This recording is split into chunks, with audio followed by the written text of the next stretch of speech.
Hello and welcome to this episode of the Reset Podcast. I'm your host, Laura Mignot. This is part of my delightful 29 Days of Magic series where I get to interview 29 phenomenal Black women over Black History Month. And today I am super delighted to have Janna Pea, creative director and founder of Pea Nation, on the show. She has an incredible story. It's so remarkable. I cannot wait for you all to take a listen. So let's dive right in.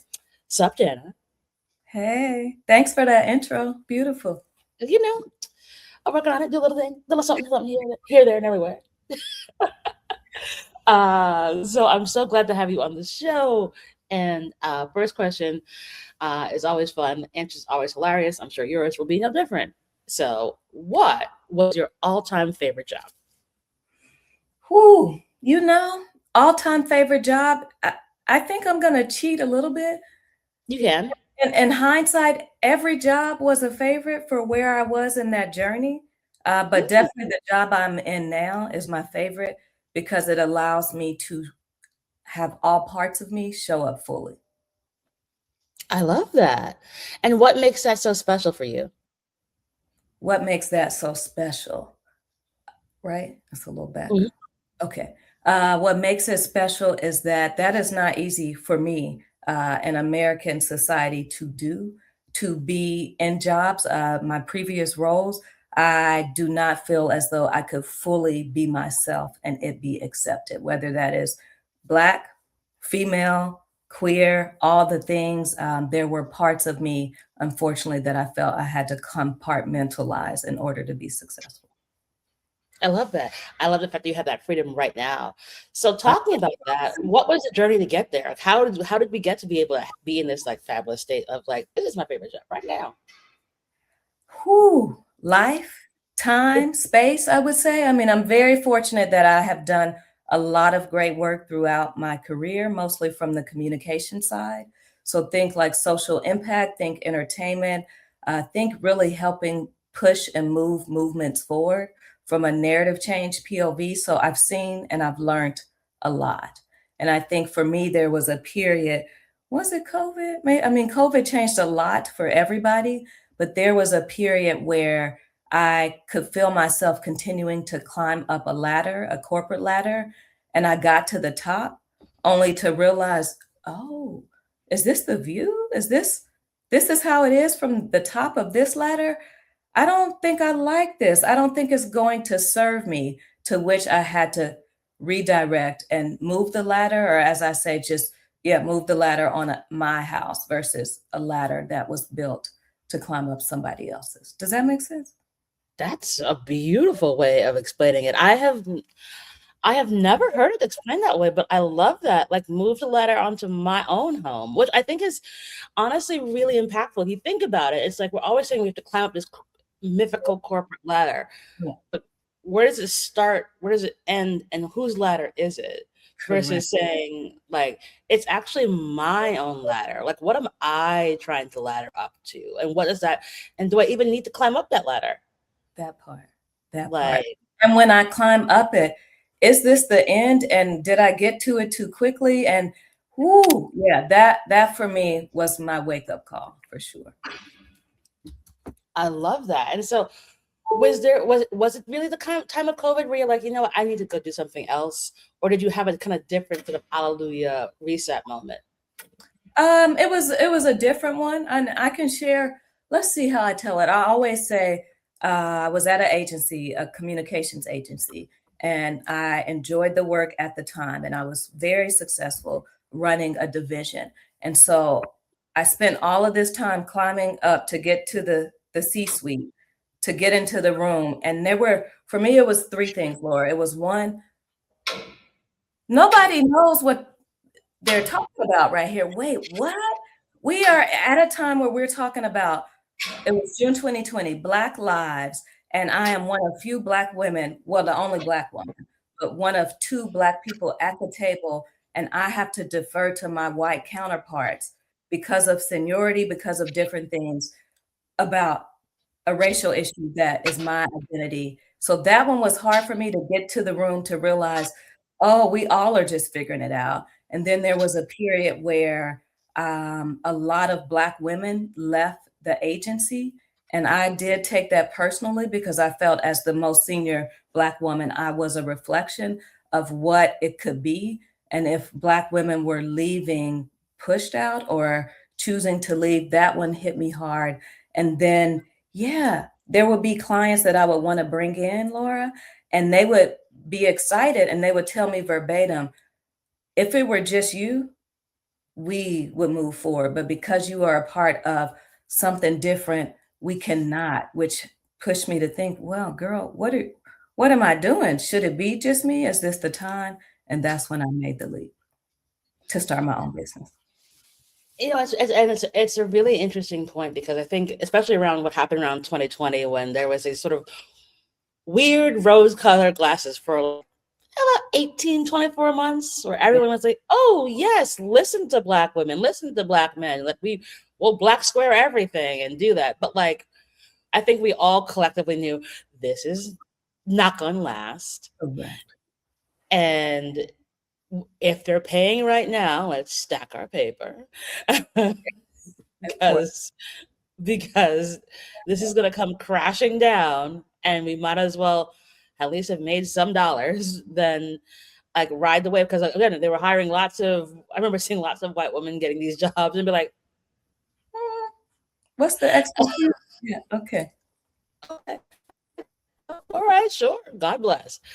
um but when you have those, but also in that moment, I also thought about the fact that, like, yes, we have a moment to be quote unquote in these highest offices, but also like the day to day. Like, is it real? Can we actually make that feel authentic? And like, even if you're at that point, it's kind of hard because like you're at that point. Because similarly, I was in the C-suite similar around that time because I had sold my agency and Mm, had gone into the corporate side of the universe for the first time in forever. And I was like, one, y'all are not smarter than me. mm, Like, and two, oh, this is ridiculous. Like, mhm. these systems aren't going to change. Yes, and to that point, when you're in the C-suite, wonderful, great, happy to have a seat at the table, but then you clearly realize, like, was this table built for me? And is this the best use of my time to try to get everybody on board? Like, it wasn't the best use of my time. A lot of internal helping people understand things that could feel like tokenization, fill in the blank, but it was heavy in many ways. And so once you decided to like release that heaviness and then start your own thing, what was that like for you? I feel like I need a Bitmoji here. I mean, it continues to be a process. I would say instantly I felt lighter and freer, but I found myself quickly falling into that same repetition of, okay, now that you started your firm or your agency, you have to prove to same audience that you can be successful. And that was something that I had to really grapple with, is what is the point of leaving if you are going to attempt to replicate the same? And so I was fortunate where I started, and I was in high demand, and it was beautiful. And the first full year of business, there was a team of us. I had 8 employees. Roster was long, but I was doing a lot of work that I did not really enjoy. And so I had to stop myself and question, okay, so if you are running it and calling the shots, why are you doing this? So I've spent a lot of time unlearning things, is what I tell the team even today. A lot of the work is just unlearning. Like, I should not feel guilty if I have a yoga class in the middle of the day. But for so long, I would feel guilty if I did not have back to back meetings lined up. Yeah, that's the biggest deprogramming you have to do. And I think on my second go around as an entrepreneur now, again, like I same, like, yeah, no, I'm just not doing that. I'm gonna go get my nails done. Like, if you see that my nails aren't done, you know things are bad. It's like, Yeah. but you have to, you realize you have to choose yourself, even when you're an entrepreneur, even when you're managing staff. And so that can be getting your nails done, that can be going to yoga class, that can be, I'm starting work at 11, leave me alone. Okay. Yeah. Like, Redefining what work looks like for you. for you, because Absolutely. if you don't, you're going to do the same, you're going to fall into the same patterns. You're going to burn yourself out into a wall, and Mm, then you're like, oh wait, no, this isn't working. Why didn't this work? Yeah, because like you didn't put yourself first. Like I think there should be a little golden little bucket of like things you must do when you're an entrepreneur. And it's like, do you want to take care of yourself? yes. Yes. Cool. These are things you need to do. Yep. Get your therapist, get your exercise, get your rest. Absolutely. Are kind of like the three most important things. I agree. Otherwise, it won't work for you. It It's, really will not. it really won't. Agree. It'll take you on a very challenging path. Kind of looking back on what you've been able to do and build your own incredible own agency that's just like killing the game. What do you think you'd probably tell 18-year-old Janna?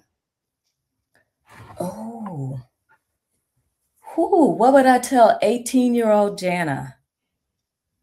I mean, the first one that comes to mind is trust the process. Like, it is a journey. I always say that there is no value for me to rush to get to the destination versus enjoy the journey that will take you to that destination.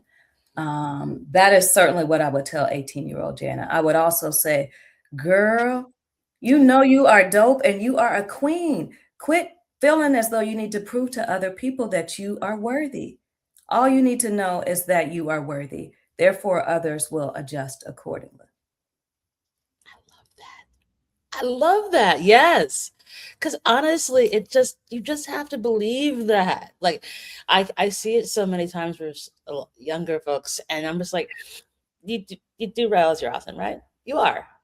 Like if you're here at Yeah. this school doing this program, accepted into this thing, doing well, Yes. you're halfway there. Mhm. Like the rest of it is just going to be time and experience, but you are awesome. Like You are awesome. And I would add to that, Laura, I would tell my younger self, celebrate the small wins because they are wins.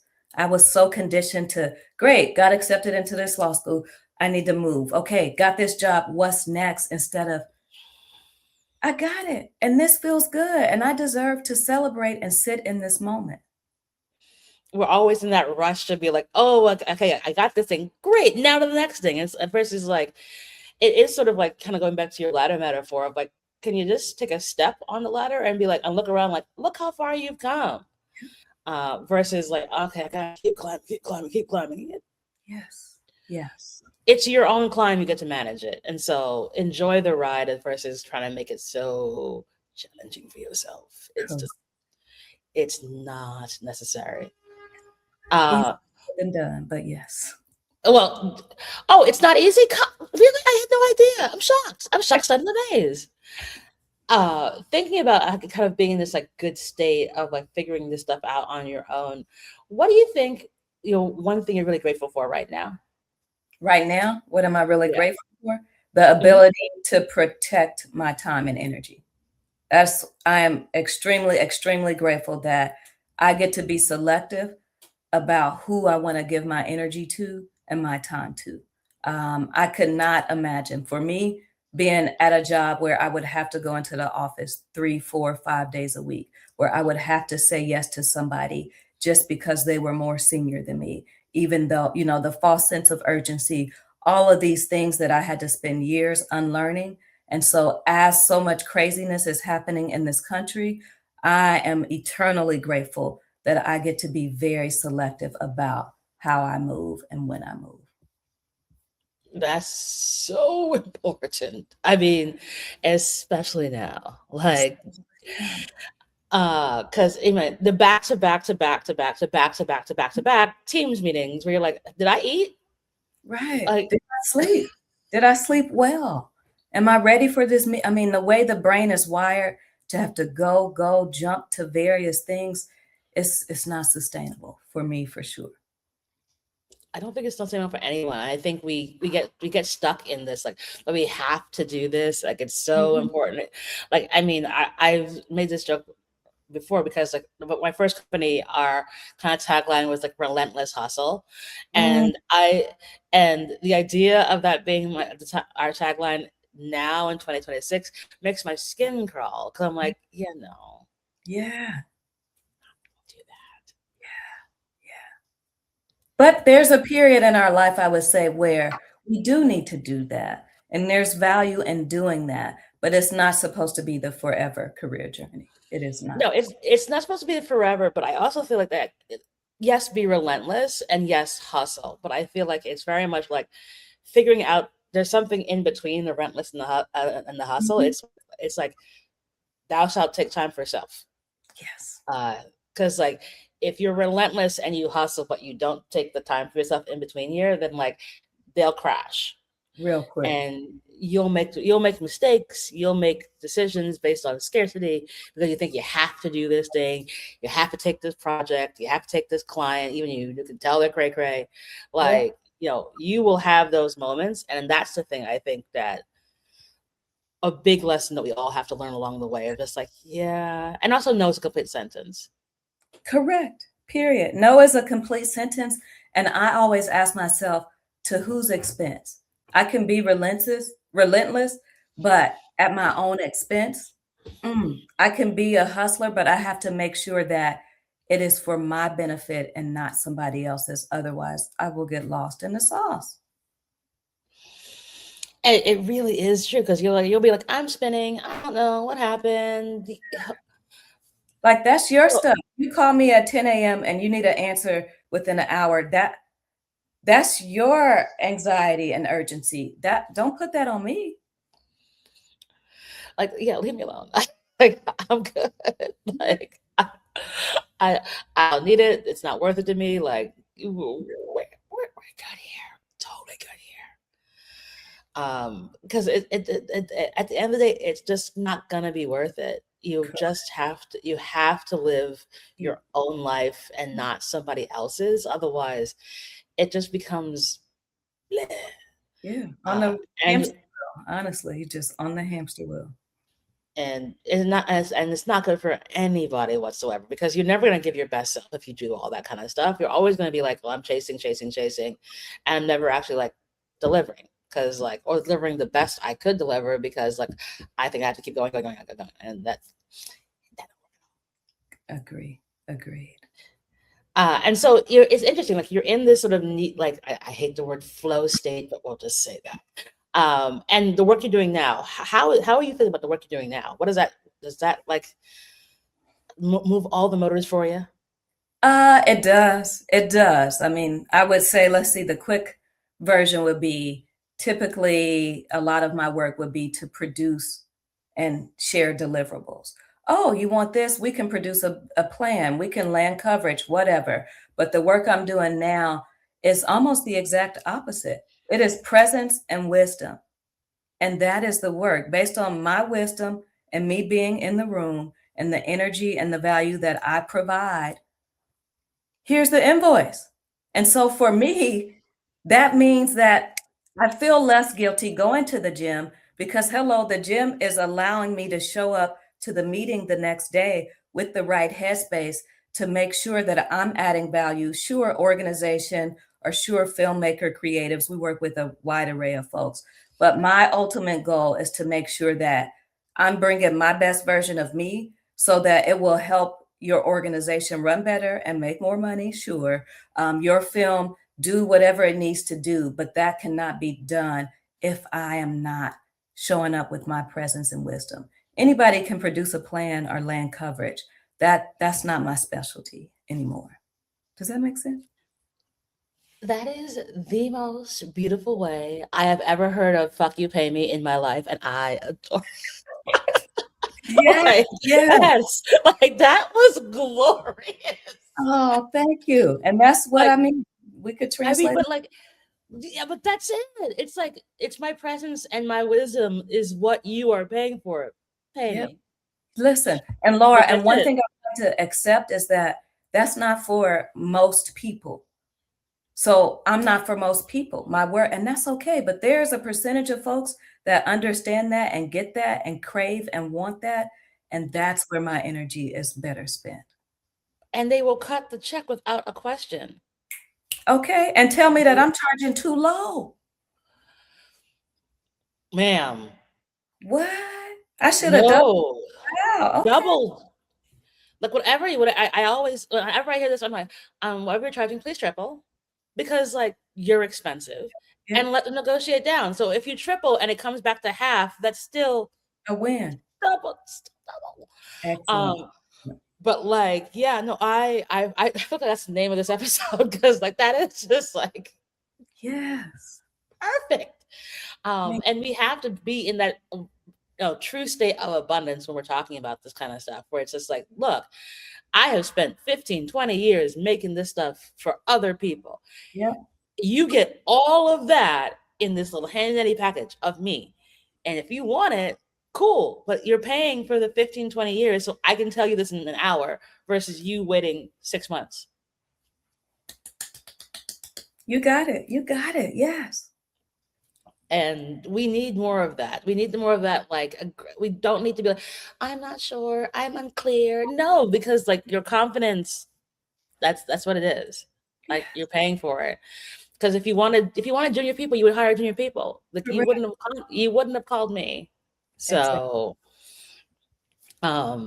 yeah, that's a word. I'm gonna go add a t-shirt. I feel like I think I'm going on ChatGPT and make that into a t-shirt because like I will credit you, of course, but my Okay. goodness. Thank you. And last question for you. Do you have a give and or an ask of the audience? Ooh, a give and or ask of the audience. Um, I both, sure. I would ask the audience to, if you listen to the end of this convo, that means that you are in a position where you should spend more time choosing and valuing yourself. So that's my ask, is try to always show up where you are valuing yourself first and foremost so that others can do the same. And my give, I mean, that's also a give, I would say. That's some wisdom. So does that answer? Yeah, it does. Like I feel like you packed so much into 20 minutes. I can Like, at time. I mean, like that was a full-on sermon for I was like, Stop, Laura, stop. no, I don't exaggerate. Like I am fun and I'm engaging, but like if it's not a sermon, I'm not gonna call it a sermon. Because like Started. because it's true. Like I mean I think what you because again, like you're incredible at what you do. You're well regarded in what you do by everybody, which is we know is important. But the way that you've distilled down like what this looks like and choosing yourself and making sure that you walk in abundance, I think is so impactful and be so helpful to our listeners. And so I thank you for being on the podcast and being part of 29 Days of Magic. Because like, go ahead, girl. Loved it. Right, thank you. It was your energy that allowed me to share my energy. So thank you. Well, You that's how can we rock. That's why I do this every year because I get to have these really incredible conversations, especially for younger Black girls who are hearing these sorts of conversations. Like, this is what happens. It is not. It's not like it's not a far and away blue sky. Can't this will never happen for me type of thing. Like this is we're having this conversation because we both have chosen to do this with our careers. Yes. And so it is truly attainable. So I think those lessons that have come in through this are really impactful. So thank you so much, my darling. Have a great rest of the afternoon. And that is our show.